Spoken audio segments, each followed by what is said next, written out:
Meu querido aluno, minha querida aluna, um bom dia, uma boa tarde, uma boa noite, uma boa madrugada para você que está estudando Direitos Humanos. Vamos aí para a nossa aula de número 13. É um imenso prazer aí ter você conosco. Qualquer coisa, sempre digo, estou disponível no @prof. João Vitor Amaral. Vai lá no Instagram, nos siga, mande sua dúvida, sua crítica, sua sugestão. Vira e mexe, estou colocando ali uma dica, alguma coisa relacionada ao mundo jurídico, aos concursos públicos.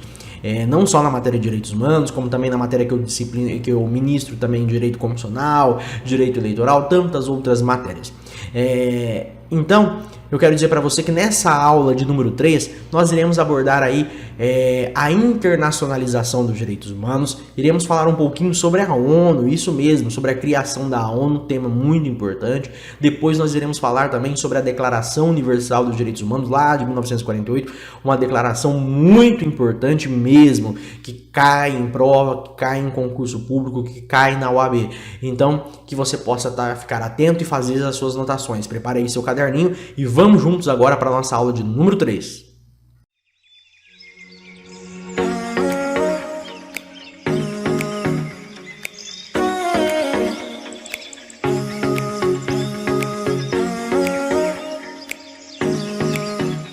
Meus queridos alunos, vamos então dar início de fato à nossa aula de número 3. E nessa aula de número 3 nós vamos aí continuar falando sobre os precedentes históricos. Na realidade, os primeiros precedentes do processo de internacionalização dos direitos humanos. Os primeiros precedentes do processo de internacionalização dos direitos humanos.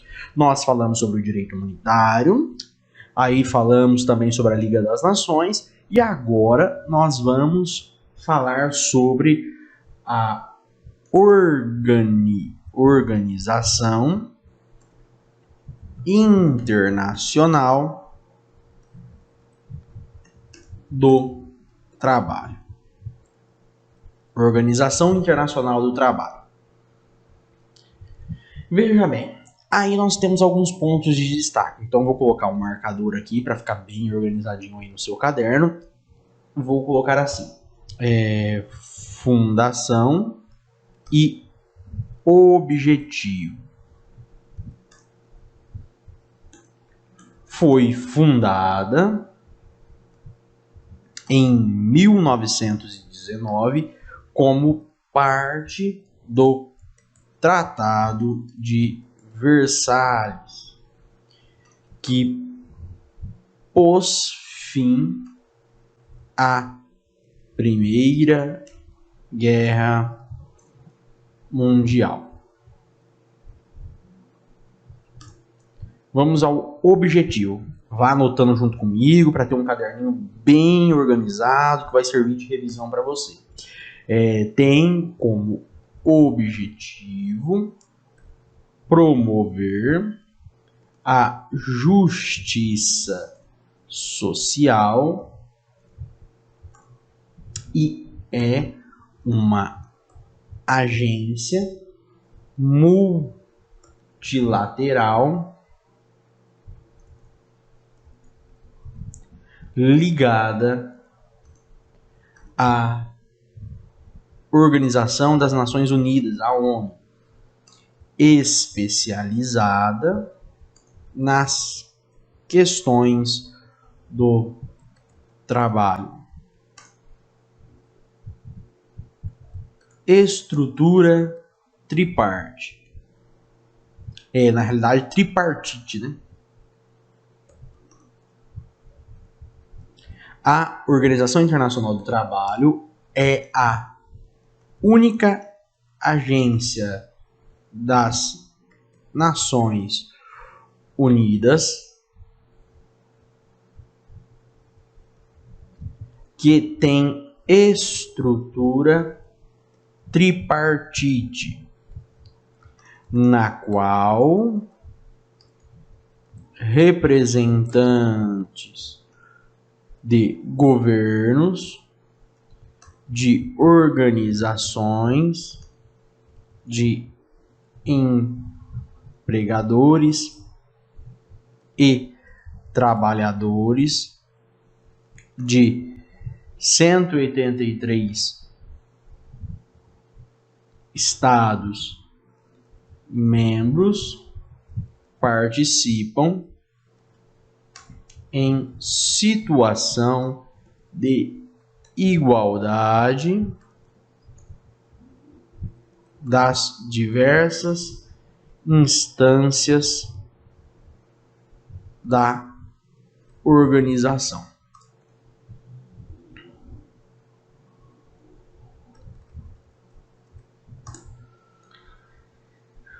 Além disso, nós temos que destacar aí a questão de convenções e recomendações. A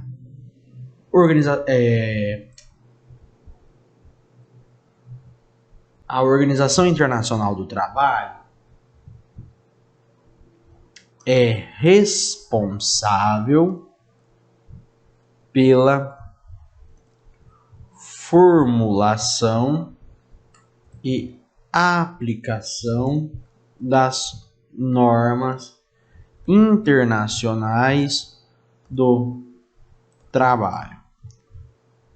Aqui é o caso de convenções e recomendações. Desde a sua criação, os membros tripartites da Organização Internacional do Trabalho adotaram 188 convenções internacionais de trabalho e 200 recomendações sobre diversos temas.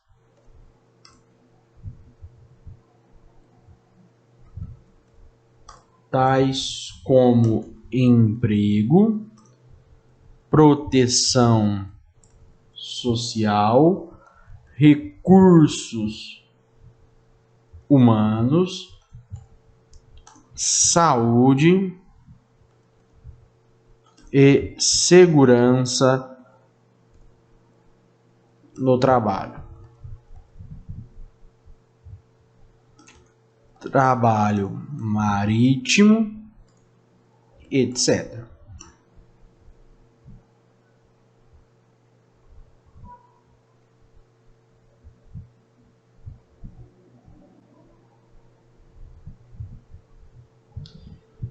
Outro ponto de destaque é em relação ao trabalho decente. E é importante que você coloque no seu caderno assim, que a Organização Internacional do Trabalho instituiu o trabalho decente como o objetivo central de todas as suas políticas e programas.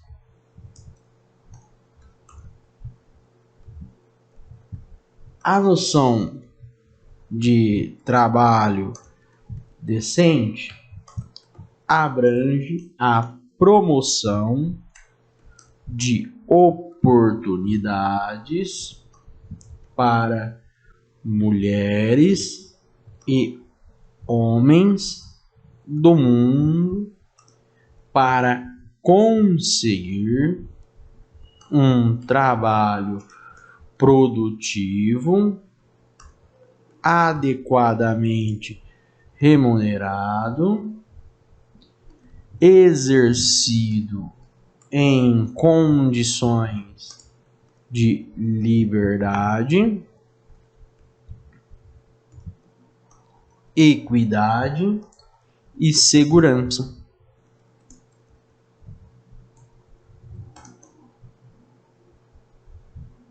Sendo capaz de garantir uma vida digna. Veja bem, essa é a instituição como um objetivo central aí de todas as políticas, todos os programas, tudo aquilo que a Organização Internacional do Trabalho quer aplicar. E, em consequência, nós temos aí que colocar os principais organismos da Organização Internacional do Trabalho. Realiza seu trabalho através de 3 organismos principais, né?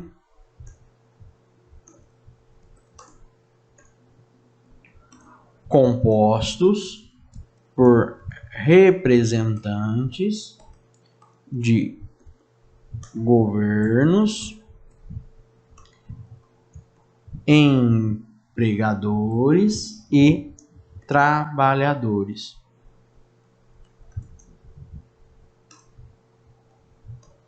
E aí nós temos que destacar o seguinte: Conferência Internacional do Trabalho, Conselho de Administração, Escritório Internacional do Trabalho,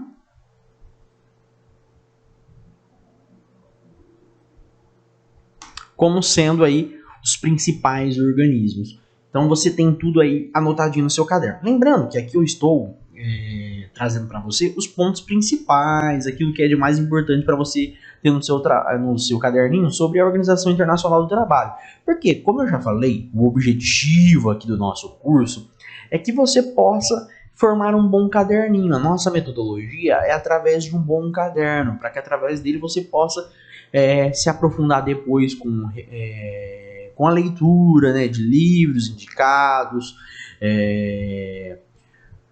com aprofundamento necessário, voltado aí para os concursos e o objetivo que você possa almejar. Então, aqui eu vou escrevendo, colocando para você os pontos principais e você vai fazendo suas anotações junto comigo. Depois você volta e lê, relê, porque é através da repetição que você consegue aí decorar e assimilar o conteúdo, entender o conteúdo. Muitas vezes na aula pode ser que você fique com uma dúvida, com alguma coisa. Eu estou disponível aqui no @Prof. João Vitor Amaral para tirar as suas dúvidas, mas lembre-se que você sempre deve reler seu caderno, porque aqui rapidamente a função da aula é você anotar. Certa vez eu estava até escutando 3 concursados, né, que recentemente eram concurseiros e passaram os concursos, que eles falaram: você assistir aula sem ser para anotar não faz sentido, você vai direto para um livro. Na aula o professor tem a função de resumir, bem resumido, bem sistematizado, bem esquematizado o conteúdo, fazer com que você possa ter no seu caderno aquilo que é de mais importante para você revisar. Por isso, da nossa metodologia. Eu estudei através de bons cadernos, sempre gostei de professor que faz um bom caderno, porque através disso você sozinho depois você vai lá no seu caderninho e vai ler o resumo. Claro que às vezes não é suficiente, mas aí a função da aula e do caderno não é esgotar o conteúdo, é te dar noções gerais e esquematizar o conteúdo para que depois você se aprofunde em um livro, em um resumo, em uma sinopse. Então, aí estão os principais pontos para você.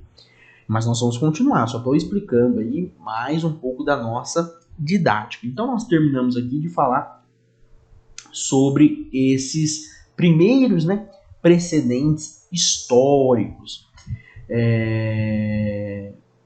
Agora nós vamos falar sobre a internacionalização dos direitos humanos com o pós-guerra. Por quê? Os direitos humanos, eles tornam-se uma legítima preocupação internacional com o fim da Segunda Guerra Mundial.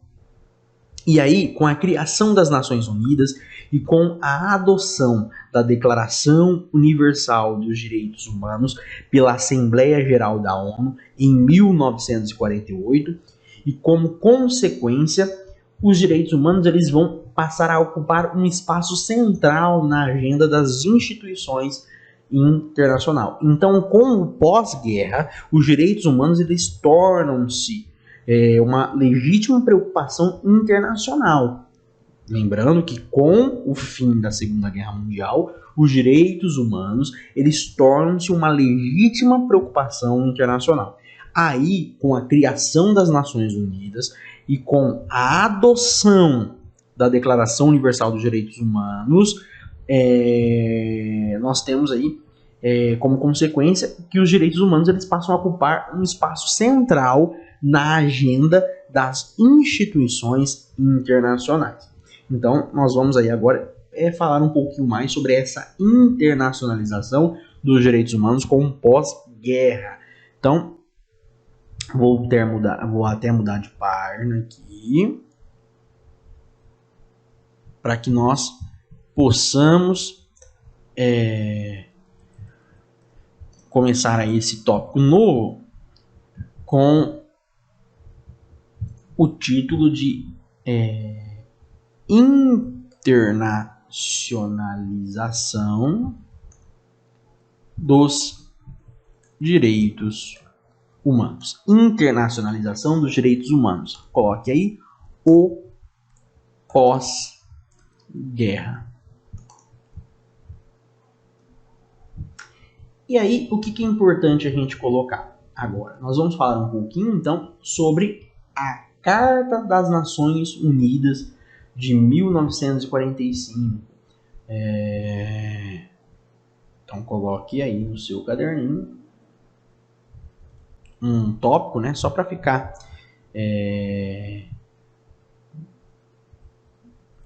mais bonitinho, mais destacado. Carta das Nações Unidas de 1945.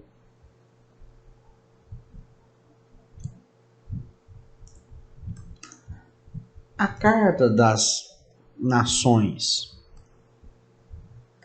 Unidas, ou Carta de São Francisco,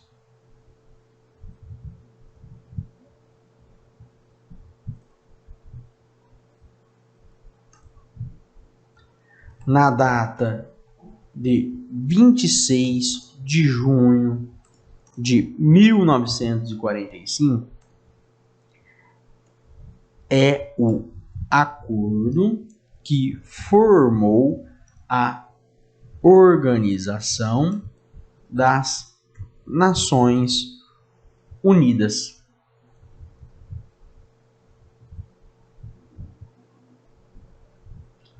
Em substituição, lembra que nós falamos da Liga das Nações? Então, em substituição à Liga das Nações, como entidade máxima da discussão do direito internacional e fórum de relações e entendimentos supranacionais.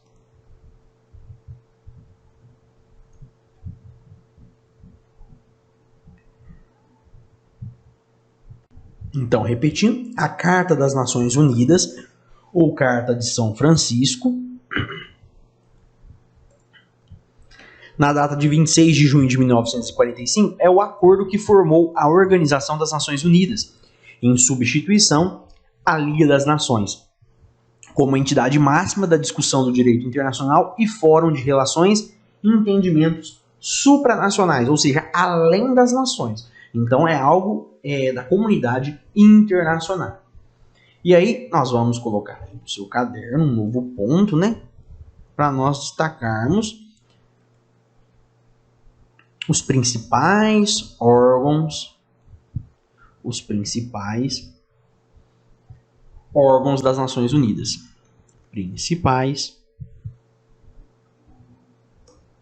órgãos das Nações Unidas.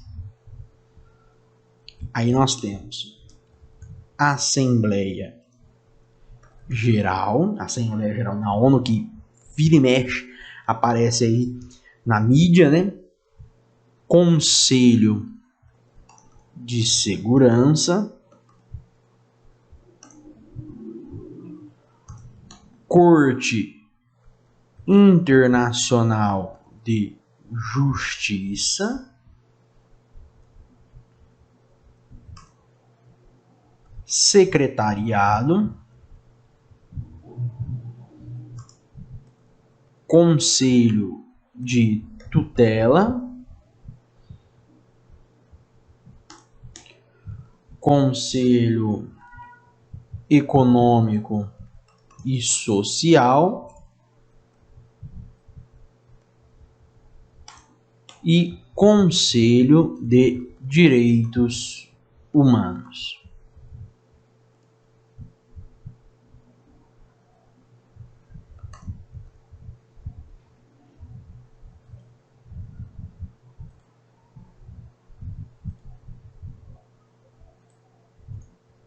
Vou colocar um outro marcador aqui para nós tratarmos sobre a finalidade da ONU. Nós falamos aí, anotamos sobre os principais órgãos. Agora nós vamos falar sobre as finalidades da ONU. Manutenção da paz e segurança internacional,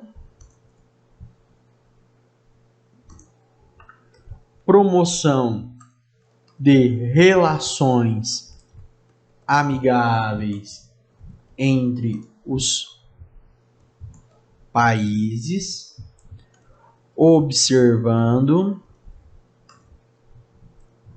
a igualdade entre eles e a autodeterminação dos povos.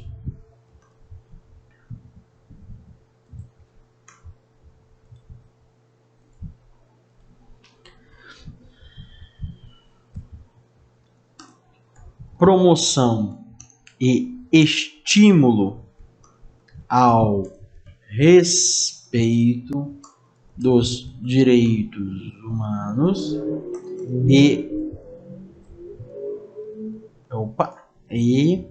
as liberdades fundamentais.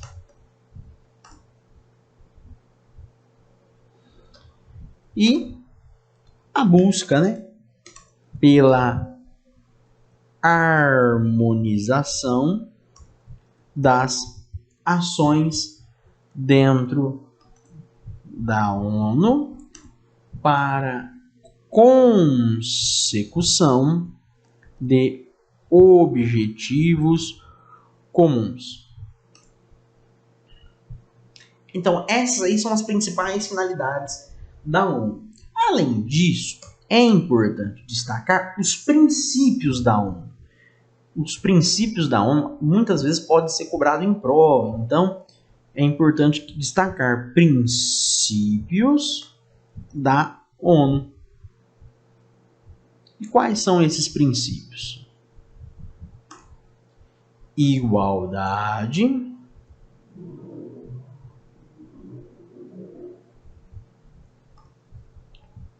boa-fé. Então, o princípio da boa-fé, o princípio da igualdade, o princípio da paz, segurança e justiça internacional, o princípio da assistência, o princípio da concordância implícita e